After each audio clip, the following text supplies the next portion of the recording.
Hey guys, me Allie. Welcome back to my channel. I hope you're all having a magical start to your day. I'm here today to do a Walt Disney World money saving tips and tricks video for you. This has been so highly requested since my previous Disney Q&A video. Very quick little disclaimer, I'm going to be touching upon a lot of the topics that I talked about in my previous Disney Q&A video, but I had a lot of you requesting that I expand on them and make a whole separate video. So that is what I'm going to be doing today. If you have any questions or concerns, just ask them in the comments below, and without further ado, let's get into some money saving tricks. The very first money saving tip that I have is to check out the Disney deals. It does not matter if you are going in winter, spring, summer, or fall. Disney is always running promotional deals. Whether it is free dining, it is saving 25 to 30% off of your room, whether it is to get a free pop hopper, they are always offering some sort of promotional deal. They won't always have those on the computer. A lot of times I have to call them up after I book a trip and say, hey, what are the promotional deals for the summer? And then they'll add it onto your trip. So definitely check out the Disney deals. You can save hundreds and hundreds of dollars if you just ask for the Disney promotional deals. Sometimes it's going to be free dining, and if you think about the dining, it's $60 a day for a person. If you're going with a family of 4, that is $240 a day. If you're going for 5 days, you're going to be saving over $1,000 right there just on the Disney dining plan. If you're going to be saving 20% off of your room, and your room is $1,000, where you're getting 20% off of your room right then and there. So definitely check out the Disney deals. It's going to save you a lot of money. The next one has to do with where you're going to stay. When you are planning a trip to Walt Disney World, one of the first things that you should ask yourself is where you're going to stay. Are you going to stay on-site or are you going to stay off-site? If you're going to stay on-site, Walt Disney World really does have a package to fit every single budget. They have a value resorts, which you can get sometimes for under $100 a night. Now, if that's still a little too expensive for you, you can stay off-site. Now, if you're staying off-site, it is typically a lot cheaper, but you have to get your own transportation. If you are going to be staying off-site, a lot of the hotels that are still very close to the Disney grounds will offer free shuttles. So check into that because it will save you a lot of money. If you have to take your car into the park, you're still gonna have to pay for parking. So if you're staying at a hotel that is off-site, you will save some money, but try to stay on one that is very close to the Disney ground because they will still offer you complimentary transportation to and from the park. The only thing with that is if you're staying off-site, you kind of lose out on all the amenities as if you were to stay on-site. If you're staying on-site, you get the extra magic hours, you get complimentary bus services, and there are other things as well if you stay on-site that they're kind of trying to get you to stay there. They're trying to give you like promotional deals to get you to stay on the Walt Disney World Resort grounds.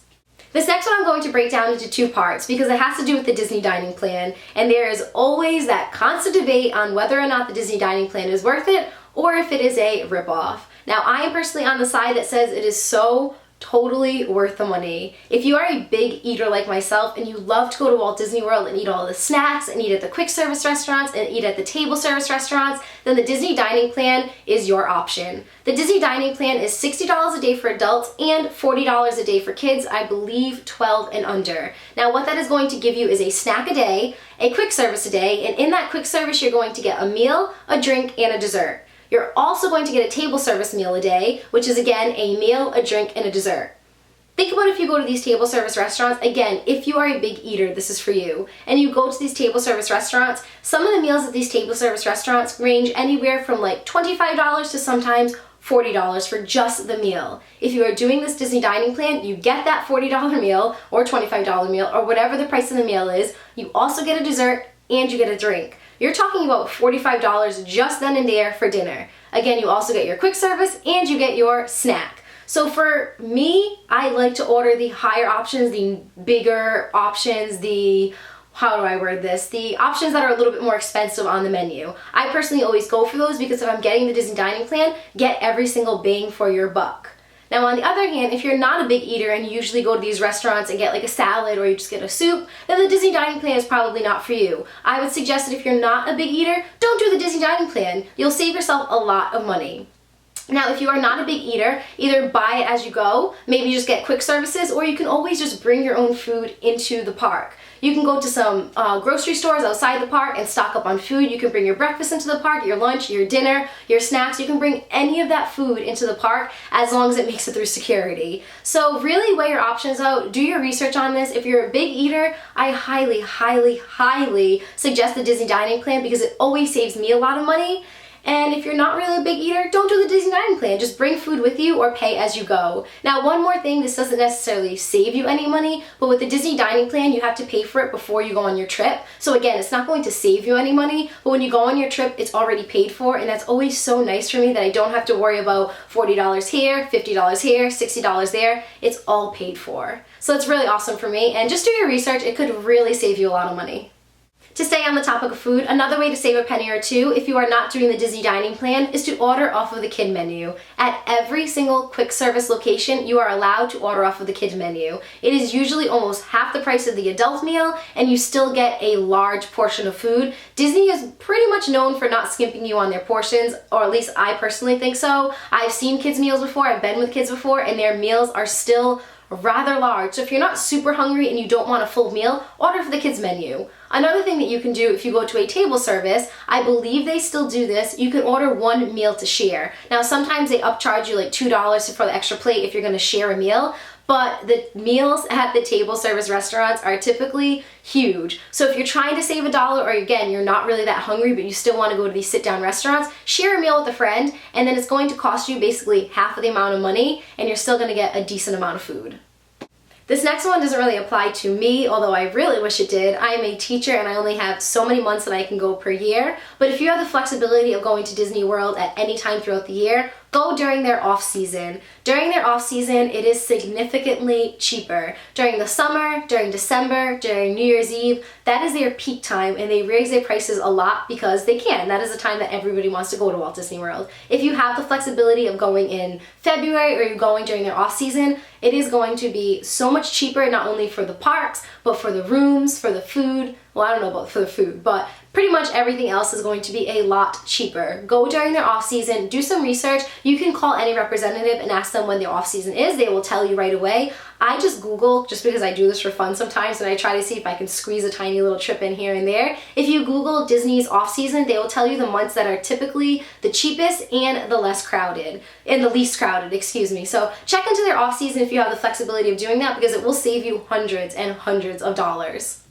There are so many things to do on the Walt Disney World grounds that have nothing to do with stepping foot into a park. So take yourself a little rest day, or a cheap day as I like to call it. If you do not go to the parks for one day, you are saving admission on all the people in your party. Now you can go to the pool, you can go to Disney Springs, you can just explore. One of my favorite things to do in Disney is to hotel hop. Basically just jump on the monorail or jump on one of the buses and go to the different hotels. It is so much fun to explore the different hotels. Go to the Grand Floridian, go to the Polynesian, which is my all-time favorite. Just walk around, explore, go see the different sites. Disney World is known for really putting 100% into everything they do. So if you're going to the Polynesian, you're going to get such a sense of what it feels like to be there. If you're going to the Grand Floridian, I always feel so fancy when I walk in there because it's such an elegant hotel. And there is so much to look at as well. So you can save a lot of money and still have a ton of fun if you just take a day off of the parks and have a little bit of a rest day.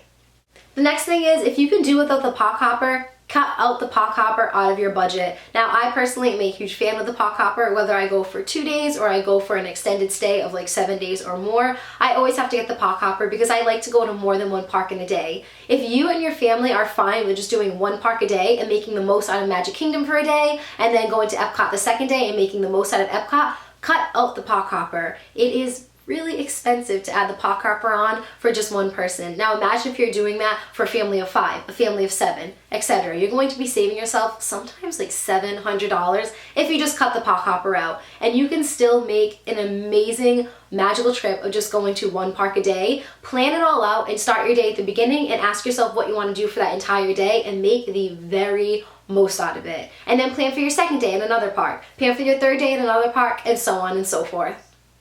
This next tip has to do with people who plan on going to Disney more than once in a calendar year. If you plan on going to Disney more than once in a year, sign up for the annual pass holder. The annual pass holder is $750, $749 for the year. Now, Adam and I went summer of 2015. We went for 7 days and the price of our parks were about $450. For us to upgrade to the annual pass holder, it was only an extra $300, and we knew we wanted to go again summer of 2016. So basically when we go this summer, we went in December and we're going again in the summer.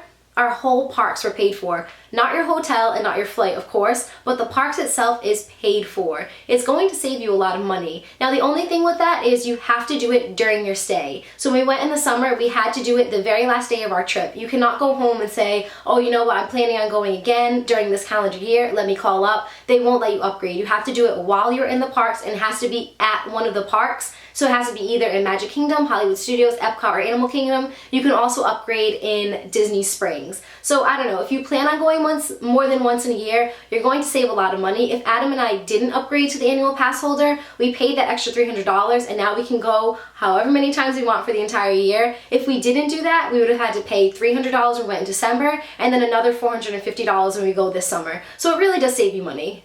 This next tip is the holy grail of saving money for a Walt Disney World trip, and I just found out about it in December. Now, this is not feasible for everybody, but if you are in a position where you can open up a new credit card, open up a Disney credit card. I received something in the mail saying that I qualified for a Disney credit card, and they were having a promotion, and this is not just a promotion now, this is a promotion that they are always running. So basically, if you spend $500 on your card in the first 3 months, they send you a $200, that's right, a $200 Disney gift card that you can use on pretty much anything Disney. So I just booked my trip. Adam and I just booked our trip in November, I want to say it was. November, December, we booked our trip.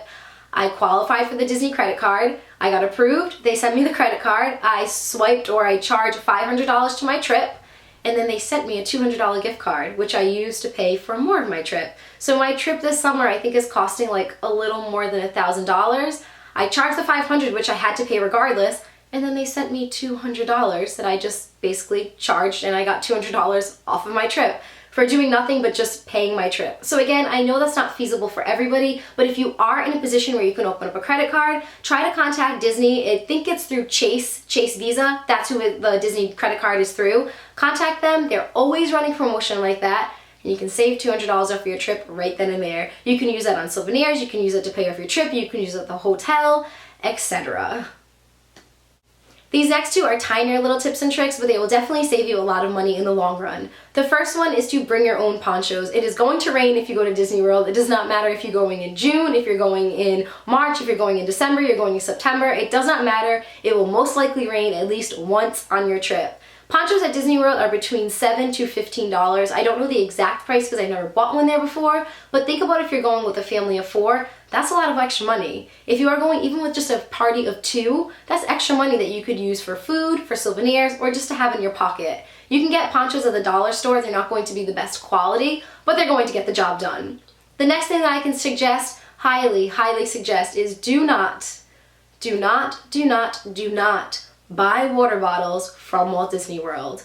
Water bottles are like $2.50 or $3.50 of just nonsense. You do not have to buy water bottles in Disney World because you can go to any quick service restaurant or quick service location and they will give you a cup of water. Now, I didn't know about this a couple years back when I went with my friend and I was on the Disney dining plan, and you can buy water bottles with your SNAP credits. So I was using my SNAP credits to buy water bottles. I was using my money to buy water bottles. I was buying like 3 or 4 a day because I can only go in the summer. I'm a teacher and it gets so hot and I was nervous I was going to get dehydrated. A cast member actually came up to me, which I really appreciate, and said, "Are you sure you want to buy a water bottle? You can just go to that quick service restaurant and they'll give it to you for free." Now, I'm not talking about like a little Dixie cup size of water. They will give you the full cup of water and it's free. So after that, I didn't spend any more money on water. I just constantly went to the quick services and they are A-okay with it. They don't get upset. They're like, "Oh, sure, absolutely, here you go." They give you your cup of water and you can be on your merry way. Now, if I can make a suggestion, I know this sounds so silly, but go to Gaston's Tavern in Fantasyland at Magic Kingdom. It is,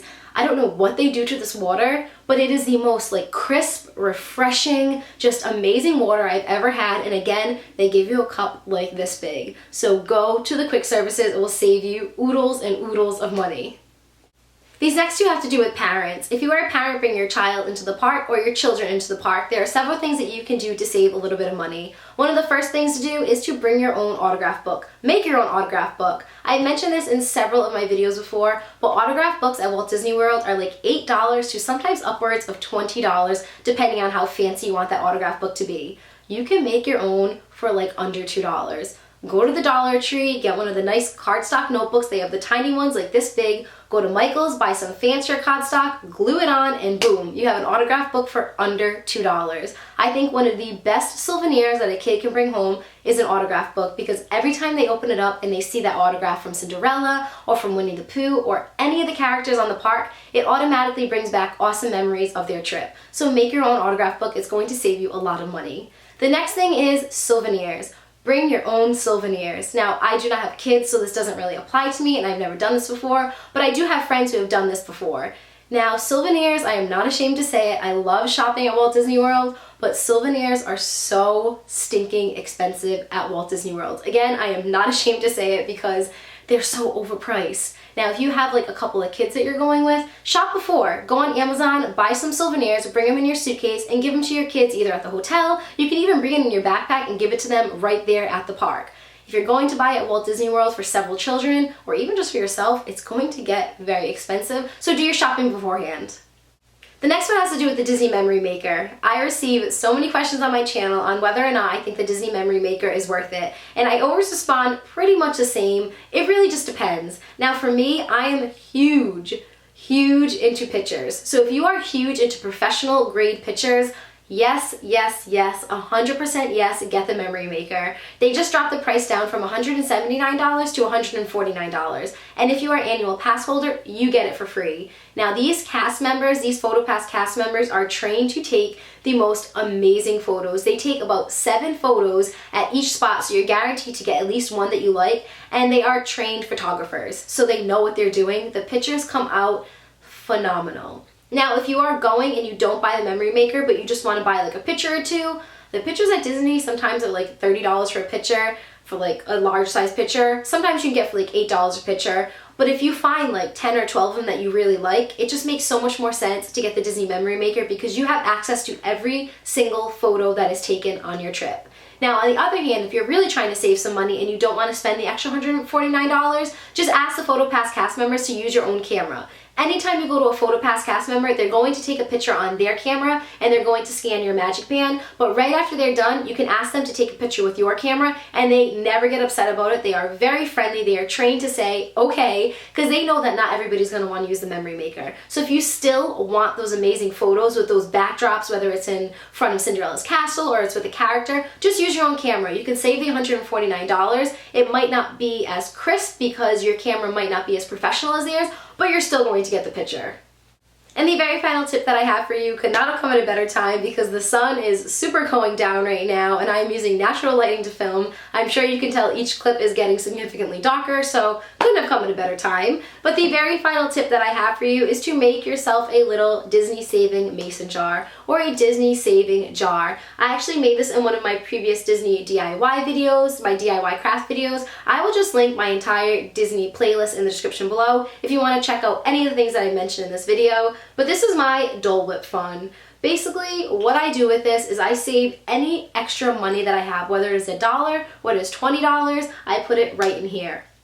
Something I've mentioned to people before is, if you are going out for a night with your friends or whoever it may be, and you plan on spending $50, but then you only end up spending $40, instead of keeping that extra $10 in my wallet, I just put it right in here. If I keep it in my wallet, I'm gonna buy a tea, or I'm gonna buy a taco, or I'm going to buy just something unnecessary. I take that $10 and I put it right in here. And I save it up until I go on my trip. Last time when I did this for my trip last year, I had $1,000 saved up. And it really wasn't any extra money that I was just putting in there. It was money that I already planned on using. I didn't use as much, and I just put the remainder of it right in here. Now, if you ever have extra money, just make yourself a little jar, stash up your money, and by the time your trip comes, even if it's $20, that's an extra $20 that you have for your trip. Again, like I said, I saved $1,000 last time, and I just brought it on my trip, and that was what I spent on all of my souvenirs. So get yourself a little Disney Dole Whip mason jar.